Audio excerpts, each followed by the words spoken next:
자, 오늘 말씀은 시편 34편 1절에서 10절 말씀입니다. 구약성경 시편 34편 1절에서 10절 말씀을 교도하도록 하겠습니다.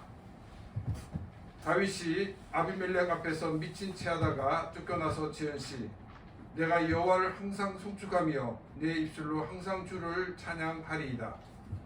내 영혼이 여호와를 찬양하니 공부한 자들이 이를 듣고 기뻐하리로다. 나와 함께 여호와를 광대하시다며 함께 그의 이름을 높이세. 내가 여호와께 간구하매 내게 응답하시고 내 모든 두려움에서 나를 건지셨도다. 그들이 주를 앙망하고 광채를 내었으니 그들의 얼굴은 부끄럽지 아니하리로다.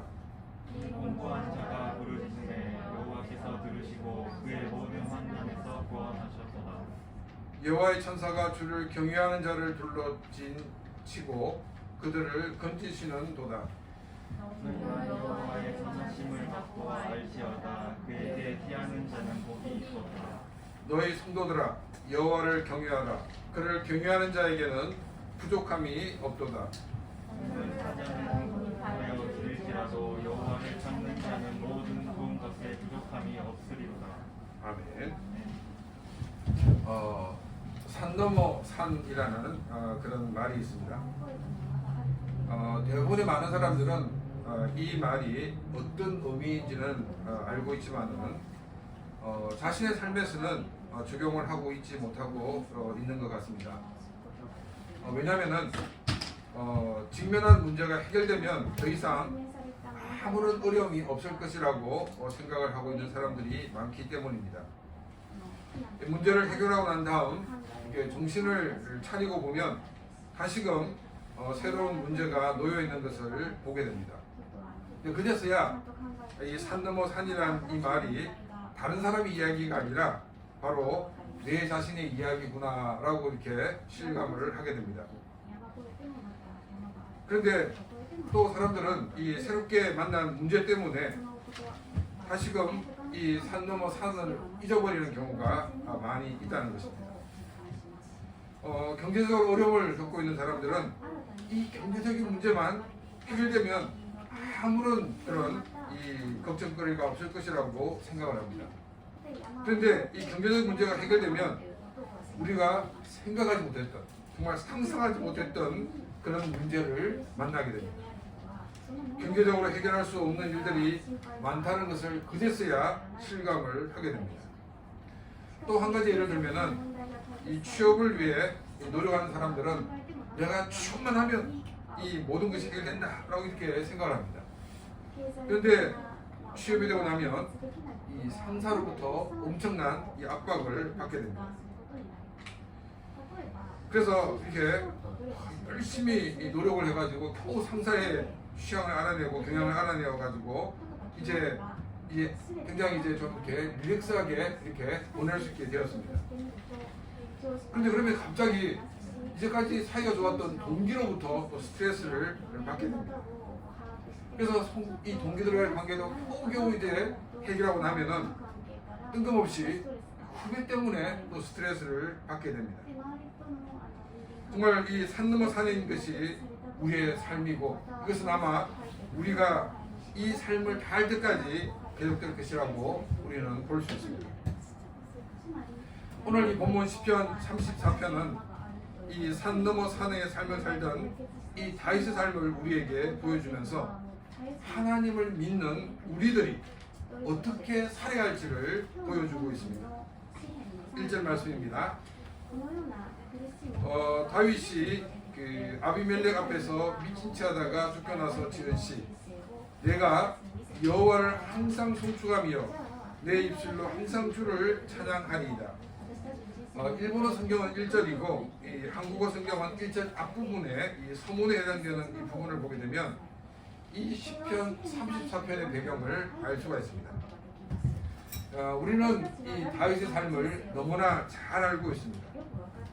이 다윗이 적장 골리앗을 쓰러뜨리지 않았더라면 이 시편 34편을 지을 때와 같은 힘든 삶을 살지 않았을 것입니다. 이 골리앗을 쓰러뜨리고 돌아올 때 이 전쟁의 영웅을 환영하는 사람들의 말을 들은 이 사울에게는 불안한 마음이 생겼습니다. 이 다윗이 새로운 왕이 될 수 있다는 불안이었습니다. 사울은 이미 하나님 앞에 범죄하여서 하나님께서 사울을 버리겠노라고 하신 것을 기억하고 있었습니다. 하나님으로부터 버림을 받는다는 것은 자신이 가지고 있는 모든 것을 다 잃어버릴 수 있다는 것을 말하고 있습니다. 그래서 사울은 이 다윗을 자신의 왕권을 위협하는 인물로 간주하고 죽이려고 온갖 방법을 다 동원하였습니다. 자신의 사위로 삼고도 사울은 불안한 나머지 다윗을 죽이려고 하였습니다. 권력의 의지는 자신의 아들도 죽일 수 있다는 것을 우리는 역사를 통해서 너무나도 잘 알고 있습니다. 다윗은 사울의 아들이 아니라 사위이기 때문에 더더욱 제거의 대상이 될 수밖에 없었습니다. 다윗은 사울의 딸이자 아내인 미갈의 지혜로 간신히 그 위에서 빠져나와 도망을 다녔습니다. 다윗은 이스라엘 땅에서 도망을 다니는 것에 한계를 느끼게 되었습니다. 다윗을 도왔다는 이유로 많은 사람들이 사울에게 처형을 받았기 때문입니다.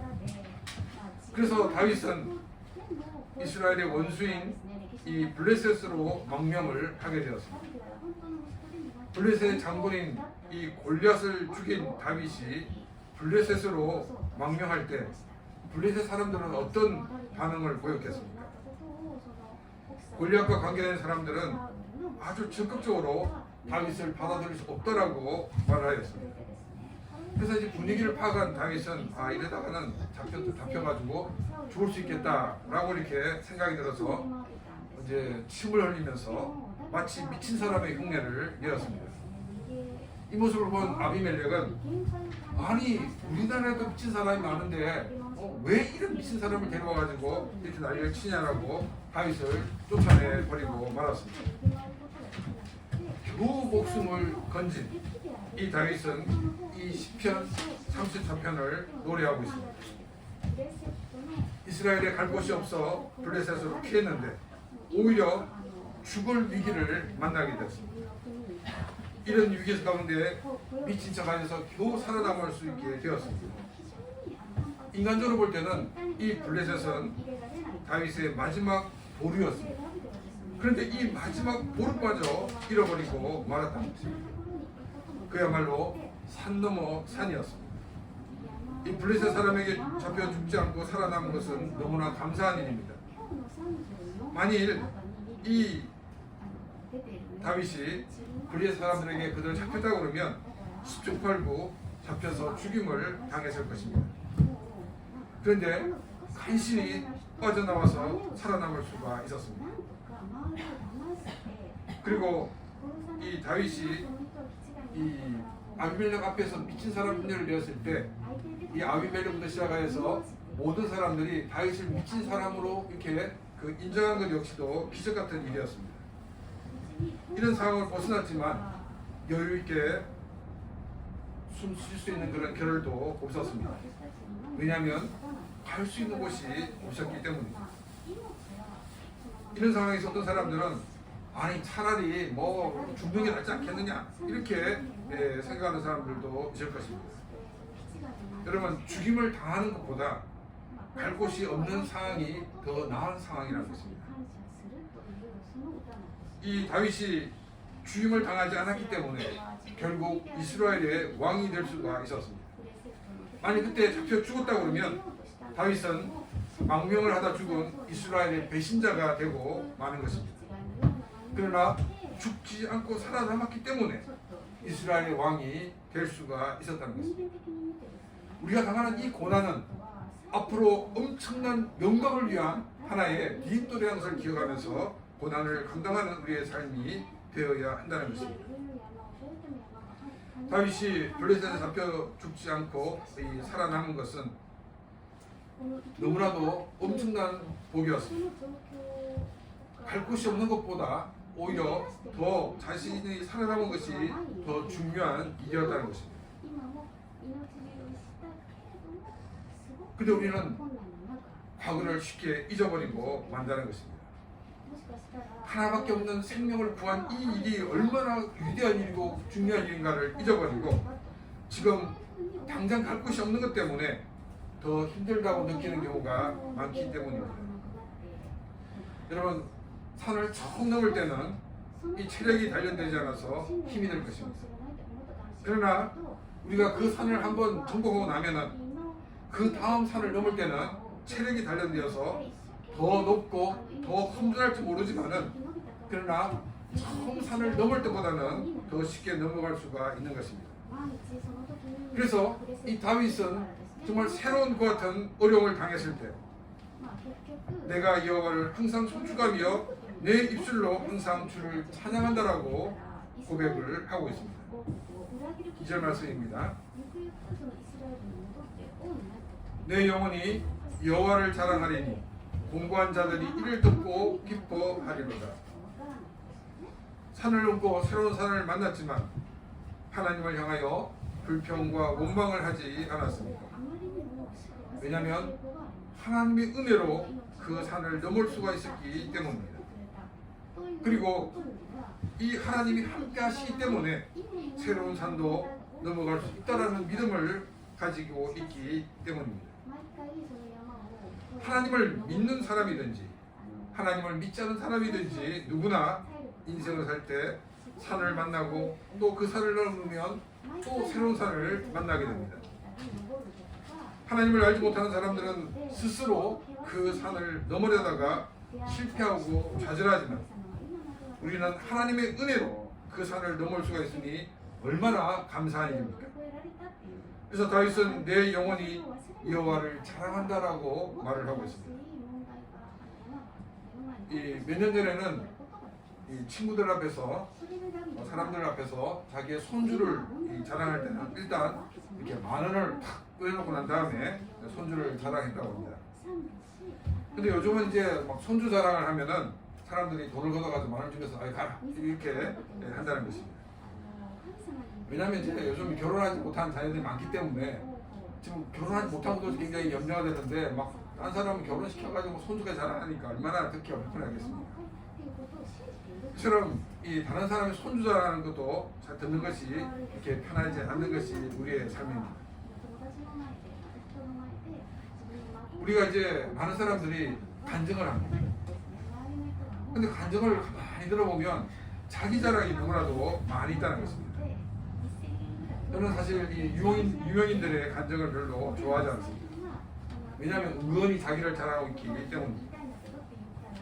자신의 삶에서 역사하시는 하나님을 자랑해야 합니다. 다윗은 자신이 만난 그 하나님, 산을 넘게 하신 그 하나님을 자랑한다라고 말하고 있습니다. 자기를 자랑할 때 사람들은 듣기 불편하게 생각하지만은 그러나 하나님을 자랑할 때 듣기를 기뻐하는 사람이 있습니다. 하나님을 자랑하는 것을 듣는 것을 기뻐하는 사람들이 누구냐면 한국어 성경은 공고한 사람이라고 표현하고 있고 일본어 성경에서는 가난한 사람으로 번역하고 있습니다. 히브리 성경은 이 겸손한 자라고 되어 있습니다. 공고한 사람이나 가난한 사람은 부자보다도 낮은 마음을 가질 수 있습니다. 그러나 어려움을 겪고 있는 사람이라고 모두 다 낮은 마음, 겸손한 마음을 가지는 것이 아닙니다. 오히려 이 어려움 때문에 더 마음이 굳어져 있는 경우가 많이 있는 것을 우리는 볼 수가 있습니다. 겸손한 마음을 가질 수 있는 것은 하나님의 은혜가 있는 사람만이 가능하다는 것입니다. 하나님의 은혜가 있을 때 사람들은 겸손한 마음을 가질 수가 있습니다. 또 하나님 앞에서 겸손한 사람은 사람들 앞에서도 겸손한 삶을 살 수밖에 없다는 것입니다. 하나님의 은혜가 임하여 겸손을 가짐으로 하나님이 행하신 일들을 듣고 함께 기뻐하며 하나님께 찬양을 드리는 그런 귀한 삶이 되시기를 바랍니다. 3절 말씀입니다. 나와 함께 여호와를 광대하시다며 함께 그의 이름을 높이세요. 다윗은 나와 함께 여호와를 광대하시다 하자라고 권유를 하고 있습니다. 이 원어의 의미는 무슨 의미냐면 나와 함께 여호와를 위대하게 만들자라는 것 같은 뜻입니다. 하나님은 우리 인간이 무엇을 한다고 위대하게 되는 분이 아니십니다. 왜냐하면 하나님은 이미 위대하신 분이시기 때문입니다. 다윗이 나와 함께 야훼를 위대하게 만들자라는 이 말은 찬양의 본질을 우리에게 보여주고 있습니다. 하나님은 이미 위대하신 분이시기 때문에 우리가 무엇을 한다고 더 위대해지시는 분이 아니십니다. 그러나 찬양을 통해 하나님의 위대성을 인정하고 공개적으로 선포함으로 하나님의 위대성이 더 나타나기 때문입니다. 찬양이 하나님의 본질을 바꾸지 않지만 이 찬양을 통해 하나님의 위대하심을 몰랐던 사람들에게 하나님의 위대하심을 일깨워주는 힘이 있기 때문입니다. 저희가 대학 다닐 때는 이 군사훈련 과목이 있었습니다. 그래서 1학년, 2학년, 2년 동안은 주 2시간씩 이 군사훈련을 받았습니다. 그리고는 이제 1년에 일주일씩 이 군 부대에 직접 들어가 훈련을 받았습니다. 1학년 때는 마산에 있는 39사 훈련소에 들어갔는데 일주일 동안 이 군사훈련을 받았습니다. 수요일 저녁에는 이제 정신교육을 하게 되는데 저희들이 신학대학 학생들이기 때문에 수요 예배로 이렇게 대처하게 되었습니다. 그래서 수요 예배 때 찬양을 하는데 이 신학생들이지만 그냥 훈련을 받으면 고생하니까 찬양할 때 너무나도 막 흐드럽게 찬양합니다. 또 이제 저는 또 좀 엄치지만 대부분의 신학생들은 굉장히 찬양을 잘합니다. 그래서 테너, 베이스, 막 이렇게 소프라노 이렇게 화음을 넣어서 이렇게 부르니까 찬양이 너무너무 이렇게 멋졌습니다. 그리고 시설이 잘못된 좀 이렇게 시설이라 가지고 에코도 엄청나게 잘 됐습니다. 막 이 화음에다가 에코까지 울리니까 듣는 저도 너무나도 이 찬양에 감동을 받았습니다. 이제 예배가 다 끝나고 난 다음에 저희를 지도하고 있던 대위가 이제 그 제대가 얼마 안 남던 그분이었는데 자기가 제대를 하게 되면 교회 나옵니다. 이렇게 말을 하였습니다. 그러면서 여러분들이 정말 귀한 노래를 불러줬기 때문에 자기도 답가로서 노래를 한번 부르겠다 이러면서 소녀의 기도라는 노래를 불렀습니다. 근데 이 소녀의 기도는 찬송가가 아니라 유행가입니다. 그런데 이제 이분 생각에는 자기가 보실 때 가장 신앙적인 자기가 알고 있는 노래가 이 노래다 이렇게 판단되어서 이 소녀의 기도를 부른 게 아닌가 생각이 들었습니다. 이 찬양을 통해서 하나님의 위대하심이 드러난 케이스의 하나라고 말씀을 드릴 수가 있습니다.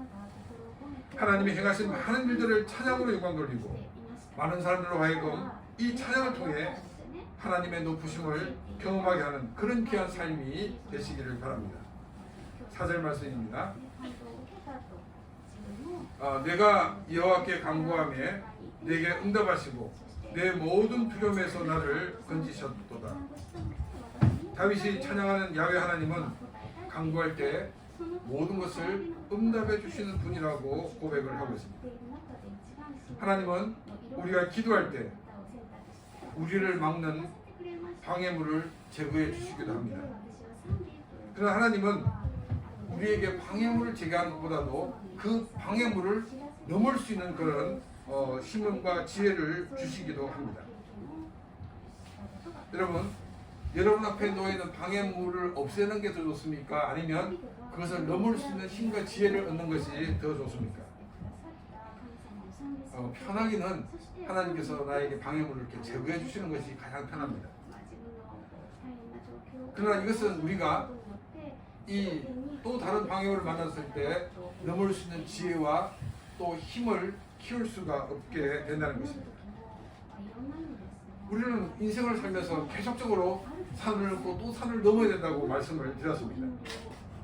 앞으로 다가올 이 시련을 위해서는 하나님께서 그 장애물을 제거해 주시는 것보다도 그것을 딛고 이기는 힘과 지혜를 주시는 것이 더 좋다고 우리는 볼 수가 있습니다. 이번 한일 간의 그 한일 월드컵이 있었습니다. 이 한일 월드컵 때 이 한국과 일본이 그 주최국이었기 때문에 이제 일단 16강에 들어갔는데 일본은 좀 이렇게 이 조팀이 굉장히 좀 쉬운 그런 팀이었습니다. 그래가지고 계속 이겨나갔습니다. 근데 한국은 처음부터 막 굉장히 힘든 팀하고 부딪혔어요. 근데 같은 이제 거의 순위가 올라갔는데 한국은 이 강한 팀들과 이렇게 시합을 하면서 더 강해졌는데 일본은 쉬운 팀들만 하다 보니까 나중에 결국은 지고 한국은 4위까지 올라갈 수가 있었습니다. 우리의 삶도 마찬가지입니다. 하나님께서 우리에게 앞에 있는 방해물을 없애주는 것보다는 그것을 넘을 수 있는 힘과 지혜를 주는 것이 우리에게 더 큰 유익이 된다는 것입니다. 또 우리가 싸움에서 지는 이유가 뭐냐면 두려움 때문입니다. 아무리 좋은 무기를 가지고 있고 또한 좋은 전략을 가지고 있다 하더라도 두려움이 있으면 그 싸움에서 이길 수가 없는 것입니다. 하나님의 응답은 내 모든 두려움에서 나를 건지셨다라고 고백을 하고 있습니다. 우리가 믿음의 길을 선택하지 못하는 것도 두려움 때문입니다. 나의 미래가 어떻게 될까? 믿음의 길 가다가 빈털터리가 되지 않을까? 이런 불안한 마음 때문에 믿음의 길을 선택하지 못하는 것입니다. 하나님은 이런 두려움에서 우리를 건지셔서 단지 믿음의 길을 선택하고 그 길을 걷게 하시는 분이십니다. 하나님을 신뢰하고 믿음으로 한 걸음 한 걸음 나가는 복된 삶이 되시기를 바랍니다. 5절입니다. 그들이 주를 앙망하고 광채를 내었으니 그들의 얼굴은 부끄럽지 아니하리로다. 이 5절에 나오는 그들은 누구이겠습니까? 다윗이 찬양으로 초대한 사람들입니다. 겸손하게 하나님의 말씀을 받은 사람들이 주를 앙망, 즉 앙망한다는 말은 주를 바라본다는 것입니다. 주님을 바라보게 될 때 광채를 내었다라고 말하고 있습니다. 여기 광채를 내었다라는 이 말은 어떤 의미냐면 이 어두운 방에 촛불이 있습니다. 그런데 이 거울을 가지고 가야 되면 어떻게 됩니까? 그 거울에 촛불이 비치게 됩니다. 촛불이 그 거울에 반사가 됩니다. 이것이 바로 광채를 내었다라는 말의 의미입니다. 우리가 주님을 바라보게 될 때 우리를 통해 주님이 반사되어 우리의 삶을 통해 주님이 드러나게 되는 것입니다. 모세가 하나님으로부터 율법을 받기 위해 시내산에 올라가 40일 동안 있었습니다. 이 40일 이후에 모세가 내려올 때 모세의 얼굴에 빛이 났습니다. 그래서 그 사람들은 너무나도 놀랐습니다. 그래서 그 빛이 사라질 때까지 사람들을 만날 때 모세는 수건으로 얼굴을 가렸다라고 말하고 있습니다. 주님을 바라보는 사람에게 주님의 빛이 반사가 됩니다. 예수를 믿는 사람이라고 하면서도 전혀 얼굴에 주님의 빛이 없다고 그러면 이 사람은 바른 생활을 하고 바른 신앙생활을 하는 사람이라고 우리는 말할 수가 없을 것입니다. 우리의 삶에서 예수 그리스도가 묻어 나올 수 있도록 늘 주님을 바라보면서 주님 안에서 사는 그런 복된 삶이 되시기를 바랍니다. 6절 말씀입니다. 이 공고한 자가 부르짖음에 여호와께서 들으시고 그의 모든 환난에서 구원하셨도다. 2절에서에 나오는 그 공고한 자는 히브리 성경에서는 이 겸손한 자라고 말씀을 드렸습니다. 이 6절에서 나오는 이 공고한 자는 히브리 성경과 또 일본어 성경 같은데 가난한 사람이라는 뜻입니다. 가난한 사람은 돈도 없고 또 백도 없는 사람입니다. 그래서 기도할 수밖에 없는 사람입니다. 하나님께 기도하는 길밖에 없어서 하나님을 붙들고 기도했지만 그러나 야훼 하나님께서는 그 모든 기도를 들어주셨다는 겁니다.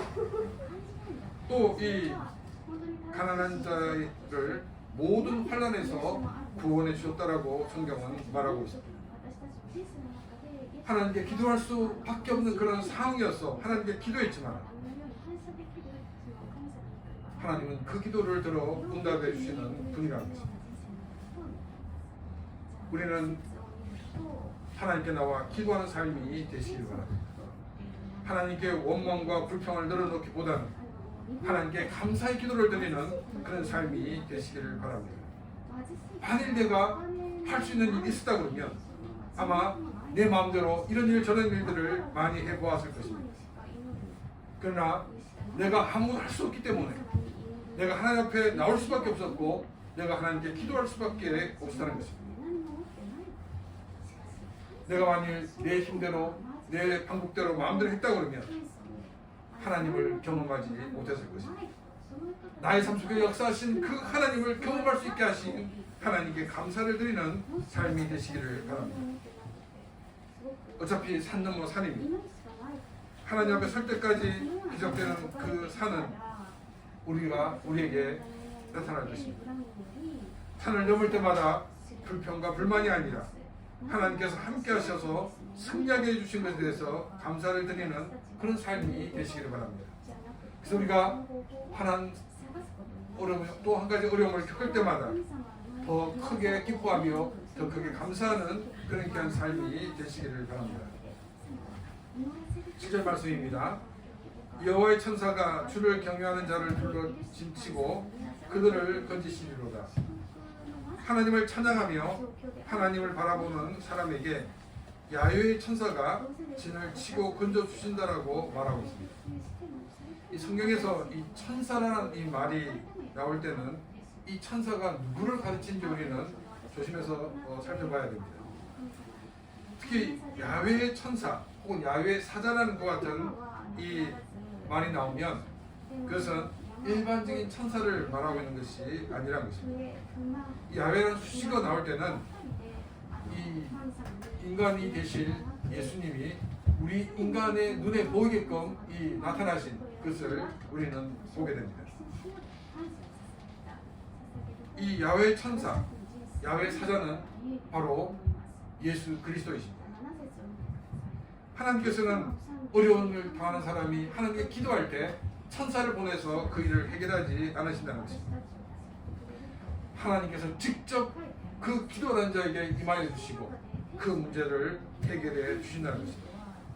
여러분 얼마나 감사한 일입니까? 천사를 보내주셔서 그 문제를 해결해 준 것도 감사드린데 하나님은 천사만 보내는 게 아니라 하나님이 직접 오셔서 나의 문제를 해결해 주신다는 것입니다. 8절 말씀입니다.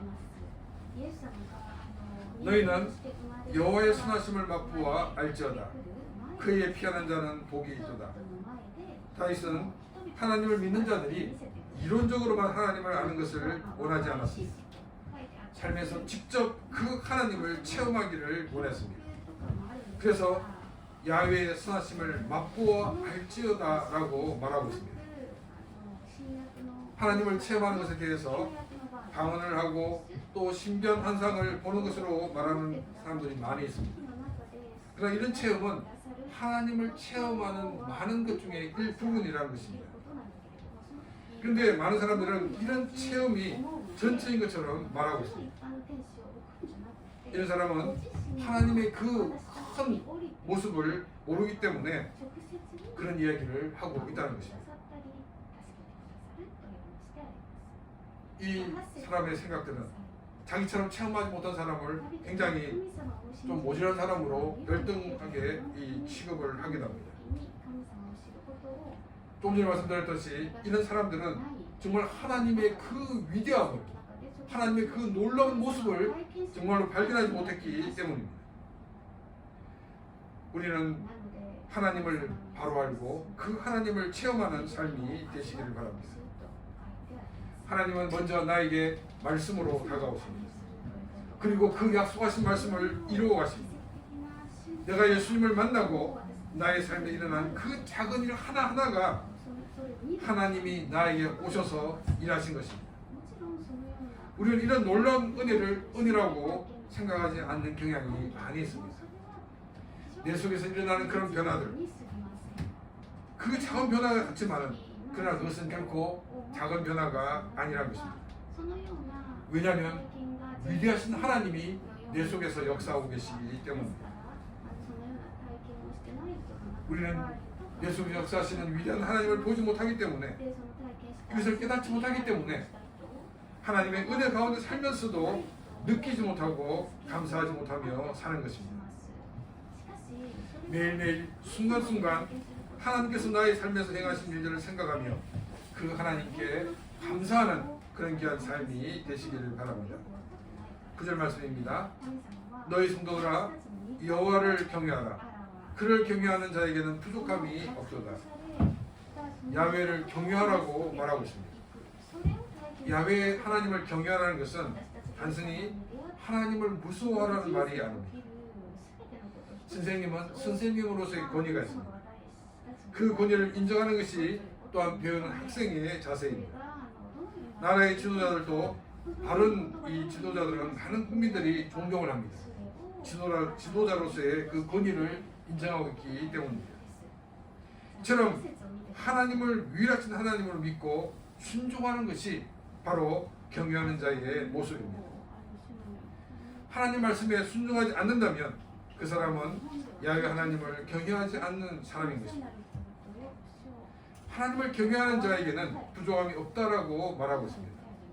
이 말씀은 반대로 얘기하면 하나님을 경외하지 않는 자에게는 부족함이 있다는 것입니다. 많이 가진다고 부족함을 느끼지 않는 것이 아닙니다.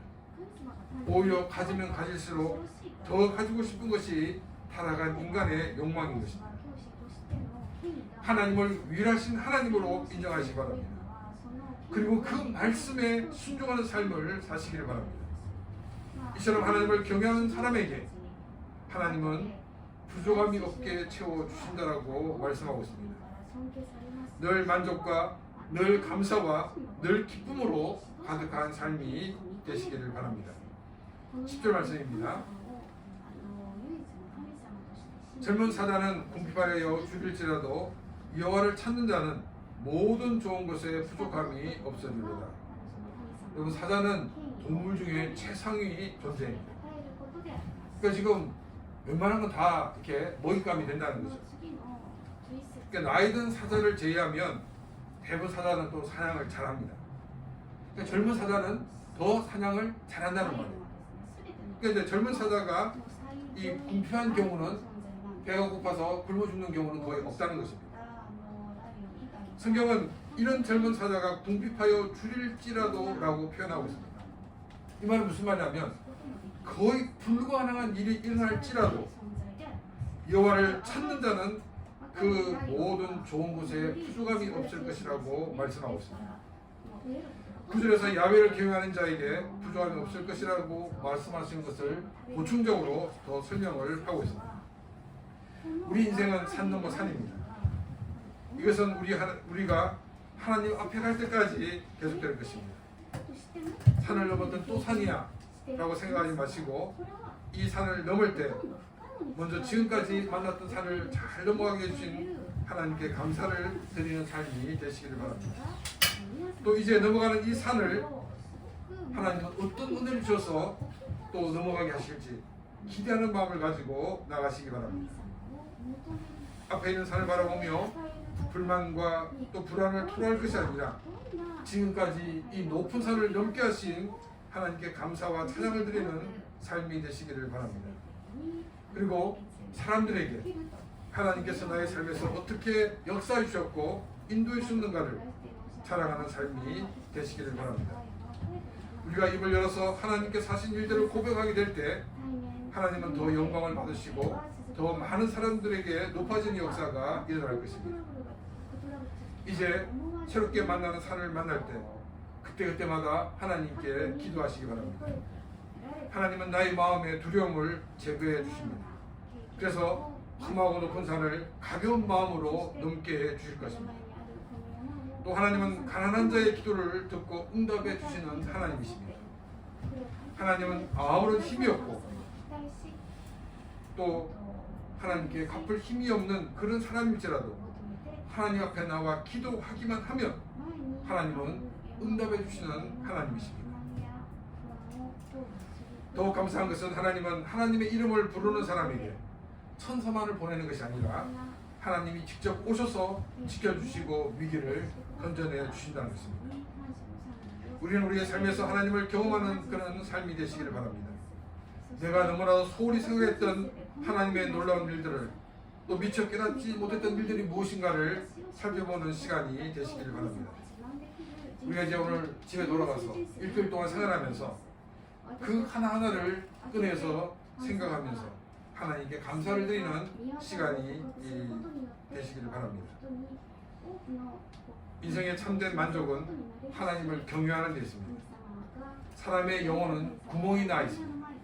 그래서 그 어떤 것으로도 인간을 만족시킬 수가 없습니다.